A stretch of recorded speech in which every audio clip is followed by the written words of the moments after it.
Have you ever designed a solution that just made perfect sense on paper, but when you actually put it out into the real world, absolutely nobody bought into it? Oh, yeah. Constantly. Right. Like you map out the logic, you remove all the friction, you make the pricing incredibly attractive, and well, you still just hear crickets. It's a uniquely isolating experience, I think. Yeah. You sit there looking at a spreadsheet full of flawless data, looking at your target audience, and you just wonder why people are actively refusing to do the thing that is so obviously good for them. Exactly. You start questioning either your own sanity or, the intelligence of your users. And that specific frustration, that is the jumping off point for our deep dive today. Right. We are looking at a really fascinating source text titled The Architecture of Dignity, Unlocking Behavioral Change. It's a great read. It really is. It focuses on a project that took place in rural Ethiopia back in 2019. Now, the text refers to this as a market-based sanitation project. Right. And before we get into the psychology of all this, I mean, break down that terminology for me, because it sounds like corporate jargon. What does market-based sanitation actually look like on the ground? Yeah, that is an important distinction to make right away. When we hear about development work, we usually picture a charity model, right? The dropping off supplies. Exactly. An NGO drives into a village, drops off a bunch of free toilets, and leaves. But a market-based approach is entirely different. It treats the local population not as charity recipients, but, well, as consumers. Oh, okay. The goal is to build a local supply chain. So you train local masons, you source local materials, and you convince households to spend their own hard-earned money to purchase and build a sanitary toilet. So you have to actually create consumer demand. You're basically selling a product. Yes. And our mission today is to explore the massive gap between what the project team thought they were selling and what the community actually wanted to buy. Yeah. To give you a hint of where this is going, the central irony of this entire source text is that in order to get people to build toilets, the team eventually had to completely stop talking about toilets. It's wild. But to appreciate the breakthrough they eventually reached, we really have to look closely at their initial failure. Right. The author of the text admits that going into the 2019 project, they made a very specific, total flawed assumption. They viewed sanitation strictly as an infrastructure problem. Just a physical thing. Yeah. The exact phrase used in the text is that they saw it as a matter of, quote, brick, cement, and cost. Okay, let's unpack this, because Yeah. I am looking at their initial strategy, and honestly, my first reaction to reading this was just confusion. How so? Well, if I am a family living in rural poverty and an organization comes in offering to help me get a basic health necessity, why would I refuse? The team diagnosed the lack of toilets as a financial barrier, right? Right, that was the assumption. So they rolled out flexible payment options, they negotiated prices, they even set up like low-interest sanitation loans to help families finance the construction. They did everything that made sense on paper. It seems like that completely defies basic economics, though. Yeah. If you subsidize something beneficial, people should take it. See, you are falling into the exact same trap the researchers did. You're applying the classic rational actor model to human behavior. Okay, wait, unpack rational actor model for me, because I want to make sure we are defining that clearly for everyone listening. Sure. So in traditional economics, the rational actor model assumes that human beings are basically walking calculators. This is crunching numbers. Right. It assumes we make decisions by perfectly weighing costs against benefits to maximize our personal utility. Under that model, if someone doesn't have a hygienic toilet, the calculator in their head must be flashing an error message about the cost. Oh, I see. Therefore, the logical solution is to fix the math. You introduce a loan, the cost barrier drops, the utility remains high because, it prevents disease, and the behavior automatically follows. But the progress on the ground was agonizingly slow.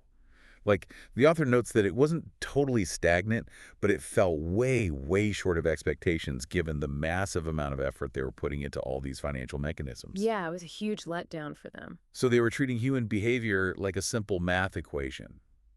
It's like trying to sell a sports car by only pointing out the gas mileage. Oh, that's a good way to put it. Right. You can tell me it gets 40 miles to the gallon, and that is a perfectly logical, rational piece of utility.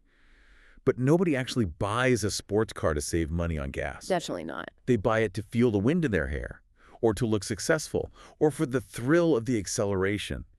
If you only talk to me about the fuel efficiency, I am walking off the lot even if you offer me 0% financing. That analogy gets right to the underlying mechanism of motivation here.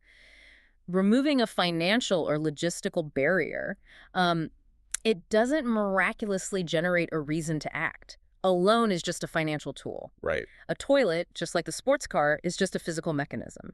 If a person does not have a deep driving desire for the item in the first place, making the financing terms highly attractive is totally irrelevant. You are just making something they do not want slightly easier to acquire. Wow. Yeah. So the math equation failed. The whole spreadsheet approach just hit a brick wall. And because of that failure, the team was forced to pause the rollout of their prepackaged solutions. They had to stop talking and start listening. Exactly. Uh, They went on what the text describes as a listening tour. And this is where my own assumptions got completely upended. how so? Well, going into this, I assumed the target audience in a rural village would be, relatively monolithic in what they needed from a basic infrastructure project. But they weren't. Not at all. And this is so common. When organizations stop broadcasting their own messaging and start doing foundational qualitative research, they almost always discover that the uniform target market they drew up on a whiteboard is a fiction. It just doesn't exist. Right. It is usually composed of highly distinct subgroups, and each group harbors completely different secret motivators. So the team realized they were dealing with two entirely separate sets of motivations, split right down the gender line. Yes. Let's look at the men first. The team started having these deep, unstructured conversations with the men in the community. And I was reading the field notes from the source, and I find this part hard to believe. The men did not care about the health messaging at all. It completely missed the mark. Are you telling me that these fathers heard public health officials say, building this will stop cholera and dysentery from hitting your household, and they just shrugged? The health messaging just completely bounced off them. We assume preventing disease is a universal motivator, but in many contexts, it is just way too abstract. Too far in the future. Yeah, it is preventing something that might happen. What the men were actually focused on was something much more immediate and tangible. They cared about status. A toilet as a status symbol. Absolutely. Think about the geography of a rural homestead there. A newly constructed, well-built structure with a solid roof and a concrete slab is a highly visible addition to the property. Oh, I see. For the men, it wasn't a place to handle biological functions. It was a monument. It was literal, physical proof that their household was modernizing and progressing. It commanded respect from the neighbors walking by. What's fascinating to me is how the definition of the product has completely changed in their minds. It is no longer a physical object made of brick and cement. It is a flex. Look at my modern infrastructure. Look at my success. Exactly. But then the researchers switch gears to understand the other half of the community. The text specifically highlights that they did not hold formal focus groups with the women. They gathered data during traditional coffee ceremonies. That was a crucial pivot. Why go through the trouble of doing that instead of just handing out a survey? Well, the mechanism of data collection completely dictates the quality of the data you receive. If foreign researchers walk into a village with clipboards and formal surveys, it creates an intense power dynamic. Oh yeah, people get intimidated. Right, and people will just tell you what they think you want to hear. A traditional Ethiopian coffee ceremony, however, is an intimate, culturally familiar ritual. It is a space designed for community and conversation. It's their turf. Exactly. By stripping away the clipboards and stepping into a safe, normal environment, the researchers gained access to the actual lived reality of the women. And that daily reality had absolutely nothing to do with neighborhood status. Nothing at all. The women couldn't care less about showing off a concrete slab to the neighbors. They talked about the lack of privacy. They detailed severe safety concerns. They described the heavy daily burden of discomfort and what the author brilliantly terms quiet embarrassment. We really have to think through the mechanical reality of their day. If a household lacks a private facility, the women are forced to wait for the cover of darkness to handle basic bodily needs. That's awful. They have to walk to isolated, potentially unsafe areas on the edges of the village. The psychological weight of carrying that vulnerability and fear every single day is just immense. So for the women, a toilet wasn't a monument to modernity. It was freedom. It meant no longer waiting for the sun to go down. It meant not carrying that invisible burden of fear. What's fascinating here is how the core emotional currency diverges so sharply. For the men, the currency they were chasing was visibility. They wanted to be seen and respected. Right. For the women, the currency was invisibility. The profound desire to have privacy, to be safe, to fulfill a basic human need without being exposed to danger or the judgment of the community. The exact same pile of bricks fulfills two completely contradictory, yet equally powerful human desires. Visibility versus invisibility. So the team is sitting on this massive revelation. They finally understand the why. Yes, the real why. The emotional drivers are status for the men and dignity and safety for the women. But I want to know about the how. How do you actually operationalize that? That's the hard part. Because my corporate instinct, and I think the instinct of most large organizations, would be to just mash all that great data together into one giant universal marketing brochure. Buy our toilets, they give you status, and they keep you safe. And we offer low-interest loans. Yeah, that is the lowest common denominator approach, and it usually fails. Because when you try to speak to everyone's motivations at once, you dilute the emotional resonance for each individual. You're just making noise. Exactly. The strategic shift this team made was to fragment their approach entirely. They explicitly stopped trying to communicate the whole picture to the whole village. So how did that actually look on the ground? Like, did they run different ads? They matched the messenger and the specific message to the audience in front of them. They took their male sanitation marketers and sent them out to engage exclusively with the men in the community. During those conversations, cholera and dysentery were barely mentioned. The discussion was entirely anchored around aspiration. It was about progress, building wealth, and gaining community recognition. They spoke the language of status. And simultaneously, the female marketers are going out and speaking exclusively with the women. And I imagine there was no talk of modern flexes or neighborhood status there. None at all. Those conversations were deeply empathetic and focused entirely on safety, dignity, and the well-being of the family. The female marketers validated the women's daily reality and presented the infrastructure as the key to securing their privacy. Here's where it gets really interesting. I am looking at the metrics of what happened next, and I want to point out what the team did not do to scale this project. Right, this is key. They did not request a massive increase in their funding. They did not go back to an engineering lab to invent a cheaper, more high-tech toilet. They didn't even increase the sheer volume of their marketing activities. No, they didn't. They just radically refined their understanding of the human beings they were actually talking to. They stopped pushing against the grain of human nature.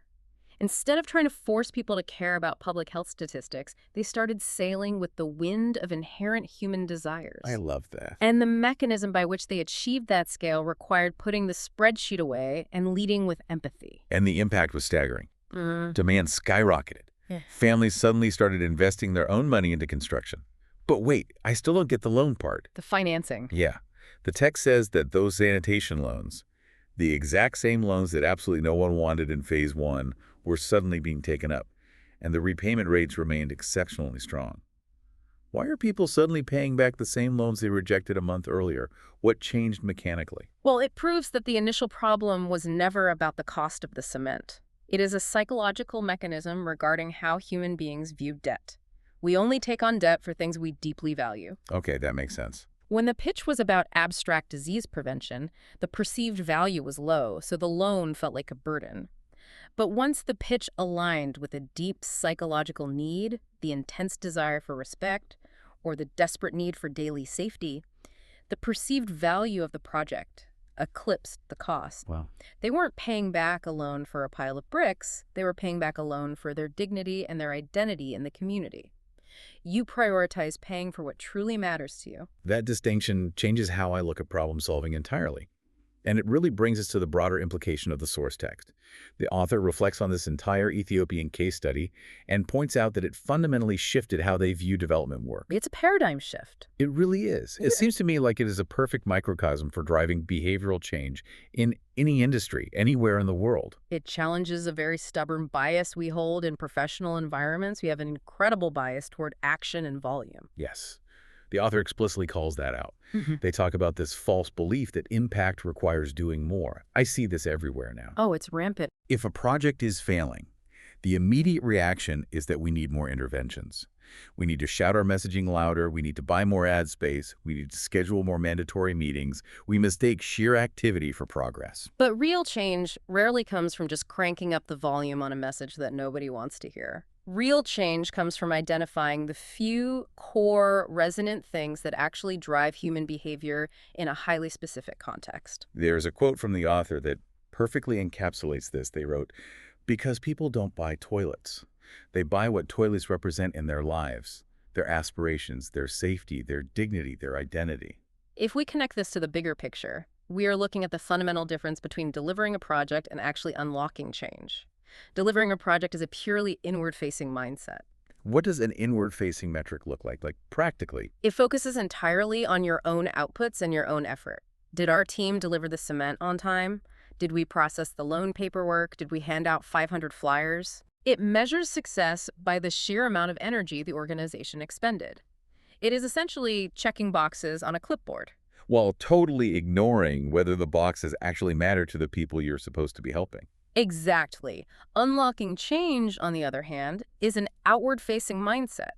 It requires you to recognize that your inputs, your logistics, and your beautifully designed spreadsheets do not matter at all if they fail to tap into the audience's inherent desires. Yeah. You cannot force a community to care about your project's goals. You have to attach your project to something they already care deeply about. That is such a good way to frame it. You aren't trying to build a brand new motivation from scratch. You are playing detective to find the existing motivation and then simply removing the friction in front of it. You are tapping into the energy that is already vibrating in the room. You just have to be willing to figure out what that energy is. And as we saw with the clear divide between the men and women in the village, that energy can look completely different depending on who happens to be sitting across from you. It requires a massive amount of humility from the people designing the solutions.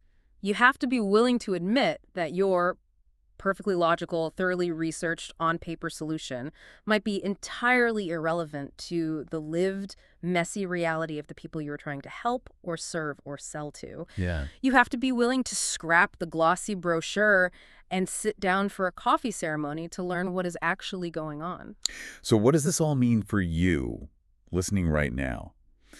Let's bring this out of rural Ethiopia and right into your daily life. Whether you are pitching a new strategy in a corporate boardroom, or you are a developer trying to get users to adopt a new piece of software, or honestly, if you were just a parent trying to figure out how to get your kids to do their chores without a nightly battle. We've all been there. Right. Remember the core lesson of this deep dive. The brick and cement features of your argument, the pure cold logic of why your idea makes sense. Those rarely drive the actual human behavior you are trying to unlock. Logic is incredibly useful. It justifies the decision after the fact. But emotion is what drives the initial action. If you are only talking about the bricks and the cement, you are completely missing the human being standing in front of you. The source text ends by asking a question to its readers, asking, what is the one insight that changed how you work? But let's turn that inward and leave you with something to really mull over. Okay. Think about a stubborn problem you are facing right now. A situation where you are endlessly pushing a perfectly logical solution, and you are just hitting a brick wall over and over again. Ask yourself, what if the person you are trying to persuade is secretly fighting an invisible burden that you know absolutely nothing about? Or what if they are chasing a hidden status symbol that you haven't even bothered to ask them about yet? Until you put down the spreadsheet and start listening for the dignity and the aspiration behind the behavior, you might just be trying to sell gas mileage to someone who only cares about the thrill of the ride.